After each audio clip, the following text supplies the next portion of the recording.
A really good group of young men, about the right stuff, all the things we thought during the draft, post-draft. So the scouts really did a really good job getting guys in here that we think fit our locker room and are willing to work and taking the information and taking it to the field. So again, this is the infancy stage of our process with them. So I'm not going to make any proclamations on how they're going to do here, but they're about the right stuff. I was excited about day one, and now we'll get them in with our vets next week and see how quick they can adjust to that life. How much discussion has made, Zach, of expectations at this point for these guys? No, it's just what to expect and how to make a strong impression, on coaching staff, the veterans. And so you get a chance this weekend to, you don't have school anymore, you don't have your family around, just get yourself in the playbook. Get a chance to make a tremendous first impression on Monday when you walk in the door and you know the information, you can communicate it, you can align correctly, you can execute the job. That goes a long way and opening some eyes on, okay, this guy can really help us right now. So that's what those guys get to spend these next 48 hours getting ready for. With only 6 picks, how important is your undrafted group? It's important, and we always take a lot of pride here. We are not hesitant to put undrafted players on our 53-man roster. We're not hesitant to put them in the game and let them play for us. You saw Muma make the roster last year and get in games. You saw Shaka play at the end of the year, undrafted guy. You saw Cam Grandy, undrafted, get on the field for us. And so that's the message to these undrafted guys is if you're undrafted and you want to get a chance to make a roster and play football, come to Cincinnati. We're going to give you the same opportunity we give draft picks. And we've shown that over the years, and we've had guys that have really stepped up and played a role for us. And we'll continue to search through these guys and see who can help us. How much conversation is there, Zach, with these guys about the difference between where they came from, college, and the NFL, and how it's different? And I don't focus a lot on that, to be quite frank with you. It's give them a fresh slate when they walk in the door and just see how quickly they can learn what the position coaches ask them to do, how quickly their talent can translate to the field. But they've all come from such different backgrounds that I don't spend a lot of time talking about the differences between the college and the pro level. Shemar and Demetrius seem to be the only 2 of your draft picks not participating. Is that injury related or other reasons? No, they're just working through their contracts right now. You look across the league, and there's teams have different approaches. Some are 3 days, some are 2. You guys are 1. What's your philosophy on just getting it in and out of? I'm ready for them to be full speed on Monday, and so again, there's a lot of nervous energy, excitement when they get out here on Friday. We spend time today meeting with them and going through the installs and making sure the above the neck stuff's good.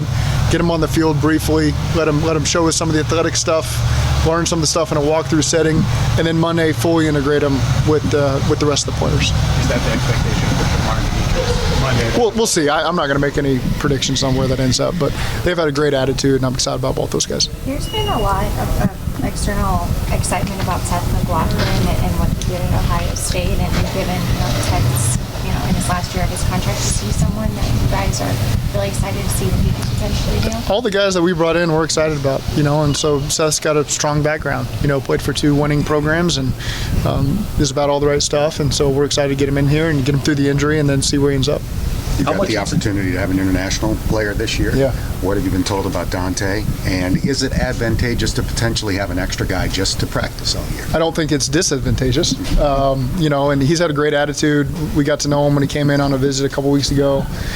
And then to get him in the building now. And so, again, that's what the whole Pathway program is for, is to train guys, get them in with a program. It's great to get an extra guy. We'll always take the extra guy. He's got a great attitude. He's got real talent. And so we'll see how quickly he can get adjusted to life in Cincinnati. And I've enjoyed getting to know him over the 2 exposures I've had to him, and we'll see how it goes. How much of today is evaluation versus acclimation? Acclimation. Way more. I'm really slow on the evaluation process with a lot of these guys. Understand the circumstances. Some of them got in early yesterday, late yesterday. Some guys need some more reps on the field. That's how they learn best. And so, again, that's what the off-season program's for.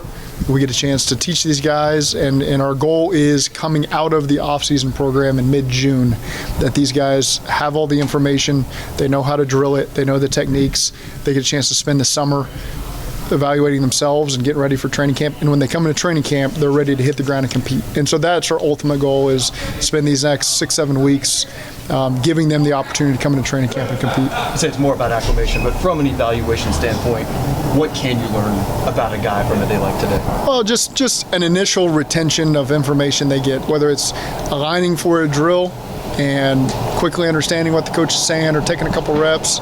Again, it's everybody learns in different ways, and so I don't hold that over anybody, because there's been a lot of tremendous players in this league who some learn quickly, some need a couple reps on the field.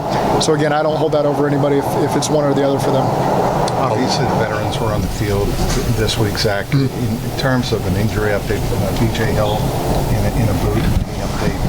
BJ? It'll be a couple weeks here in the offseason program, which I'm thankful for. So again, we'll be very slow to go with him in the offseason. BJ is a guy who's accrued a lot of reps here, knows what we're doing, so we'll be very careful with him. Do you have an update on Trey Hendrickson and where things stand with him? I don't. The long snapper from Michigan is apparently the top-ranked long snapper in this year's draft, just none were taken this year. Yeah. Could that be a may the best man win competition? I mean, when I did my rankings on the long snappers, I had him up there.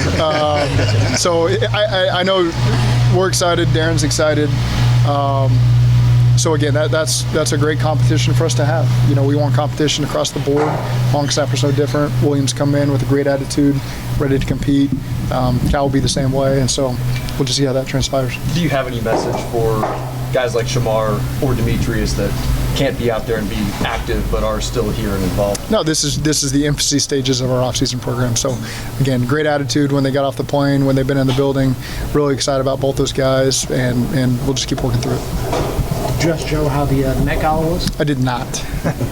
What's it been like to have him here this week? It's good. You know, his leadership, his talent, his presence is all beneficial. And again, we've got guys that things will come up throughout the off-season program. You know, obligations like that, family obligations, charity obligations, and so guys will be in and out. But overall, we've had tremendous turnout. I'm excited that they want to get here and get to work on the field. And having Joe out there throwing balls the last couple of days has been great for our guys to see. Safe to say his commitment is 1,000% to the organization. He never gets distracted. Would you say that's pretty safe? Yeah, I don't have any questions on Joe's commitment to us. Absolutely.